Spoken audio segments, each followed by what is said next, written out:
Bonjour, dans ce deuxième chapitre, nous allons donner quelques informations sur les principaux risques naturels majeurs. Donc ici, on n'aura pas le temps d'aller scientifiquement sur chaque risque naturel majeur. Par contre, on va en donner juste une ou deux clés pour chacun. Si vous voulez aller plus loin, vous allez sur écologie-solidaire.gouv.fr. Vous avez des fiches concernant chacun des risques qui sont très très simples, mais qui vous permettront d'aller un petit peu plus loin que ce que je vais vous raconter. Alors ces risques, vous les connaissez, ce sont les inondations, les séismes, les éruptions volcaniques, les mouvements de terrain, les avalanches, les feux de forêt, les cyclones et les tempêtes.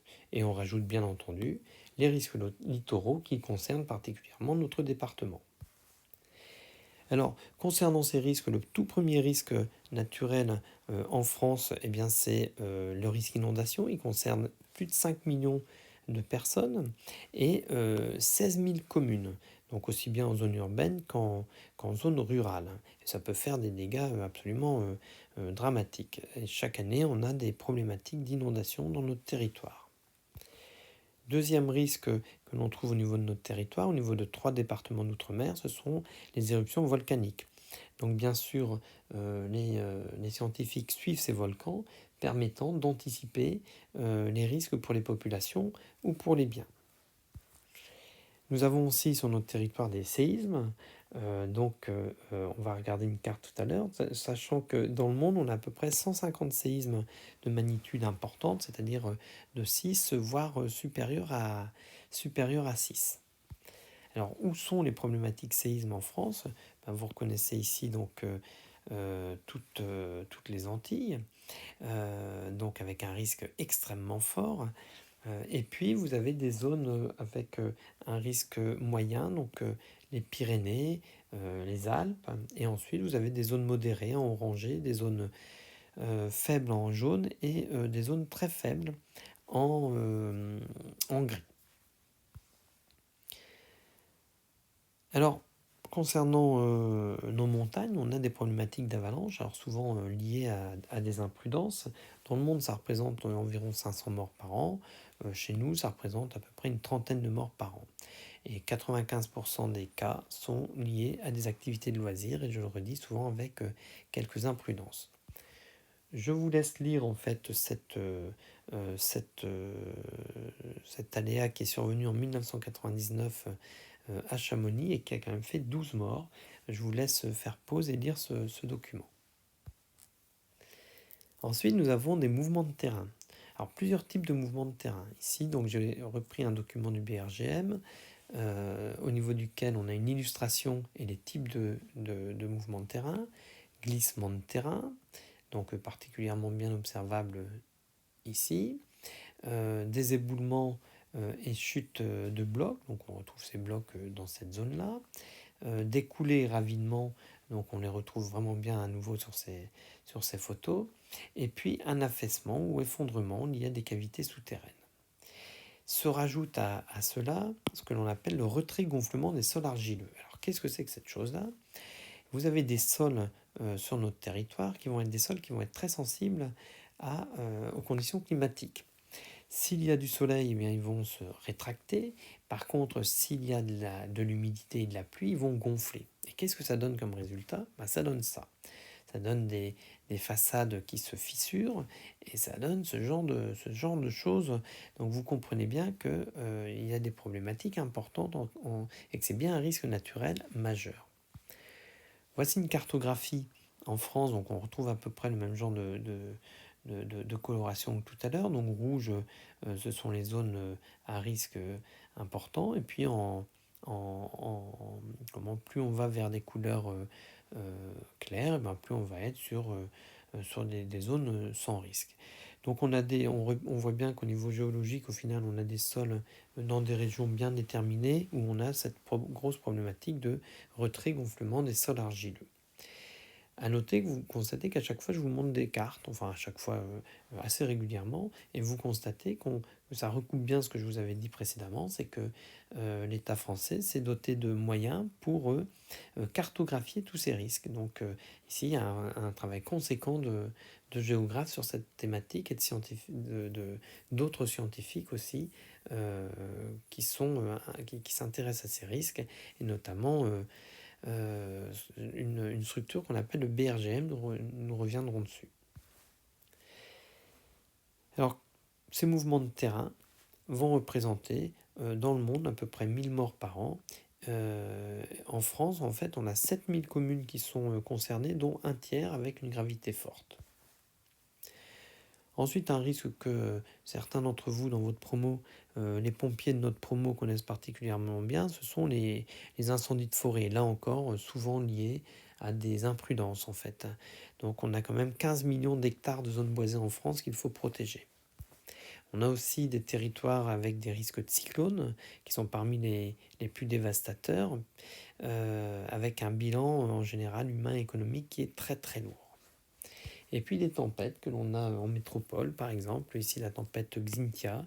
On a connu aussi cet automne des problématiques extrêmement importantes dans le sud-est. Et à chaque fois, on s'aperçoit que ce sont plusieurs phénomènes qui occasionnent en fait, on a toujours une origine multifactorielle dans cette problématique de risque naturel majeur. Ici, par exemple, pour la tempête Xynthia, on avait le vent et en plus, on avait une marée extrêmement importante avec un coefficient de 102, donc une surcote de 1,50 m, plus une urbanisation non maîtrisée. Eh bien, ça a entraîné quasiment 60 morts, 2 milliards d'euros, et des responsabilités d'élus qui ont été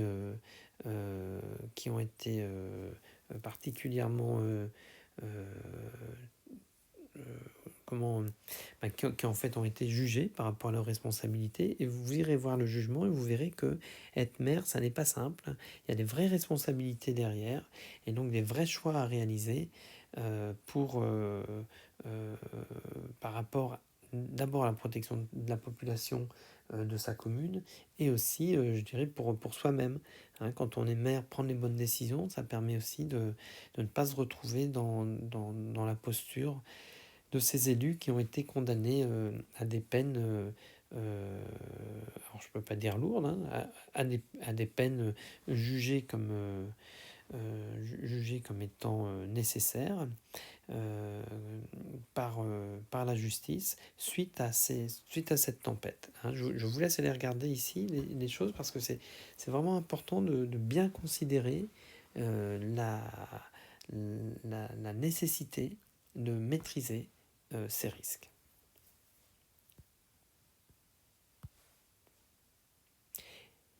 Et puis il y a un dernier risque dont je voulais vous parler.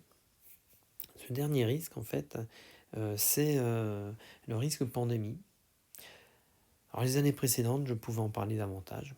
Mais là, je crois qu'avec les événements qu'on connaît depuis plusieurs mois, j'ai pas beaucoup de choses à vous raconter pour que vous soyez particulièrement conscient de cette problématique. En fait, c'est un risque naturel majeur, tout comme les inondations sont des risques naturels majeurs. Plus tard, dans vos études, nous pourrons parler de plans de continuité d'activité. Ce sont des plans qui permettent aux entreprises, en fait, de poursuivre leur activité économique en période de crise sanitaire. Nous allons maintenant aborder le chapitre 3, dans lequel nous allons définir les risques naturels majeurs, et notamment leur prévention. Et nous allons d'abord commencer par citer Haroun Tazieff, un très grand scientifique qui a beaucoup étudié les volcans. Donc il disait des risques majeurs la chose suivante. La définition que je donne du risque majeur, c'est la menace sur l'homme et son environnement direct, sur ses installations, la menace dont la gravité est telle que la société se trouve absolument dépassée par l'immensité du désastre. Alors effectivement, les risques naturels majeurs tirent leur nom de cette immensité de désastres qu'elles peuvent enclencher. Alors commençons par la connaissance des risques. je vous conseille d'aller sur GeoRisque, je vous avais déjà conseillé ça. Vous rentrez le nom de votre commune. Ce site internet en fait est associé au BRGM, je vous en ai parlé tout à l'heure. N'hésitez pas à aller aussi au niveau du BRGM pour aller un petit peu plus loin sur ces risques naturels majeurs. Il y a vraiment plein d'informations intéressantes à récupérer sur ce site. Alors qu'est-ce qu'on y trouve? J'ai pris par exemple le risque sismique. Le risque sismique, on voit bien qu'à Lorient, il est faible. Et donc vous avez des cartographies de ce type-là qui sont accessibles et qui vous explicitent un petit peu le niveau de risque pour votre commune. Alors quels sont les risques en termes d'environnement? Il y a deux types de risques. Il y a le risque pour l'environnement, c'est-à-dire l'homme qui impacte l'environnement, ça c'est ce qu'on a vu en écologie, et puis il y a le risque de l'environnement qui va impacter les populations humaines, qui va impacter ses biens, qui peut impacter aussi bien entendu des écosystèmes. Et donc ici c'est la source, on va la trouver au niveau de l'environnement, alors que pour les risques que l'on avait vus précédemment, la source c'était l'homme. Donc nous allons définir maintenant les risques naturels majeurs en sciences du risque. Donc tout d'abord une définition du risque. Alors nous avons une source de danger avec une propriété qu'on appelle le danger et puis une zone d'impact.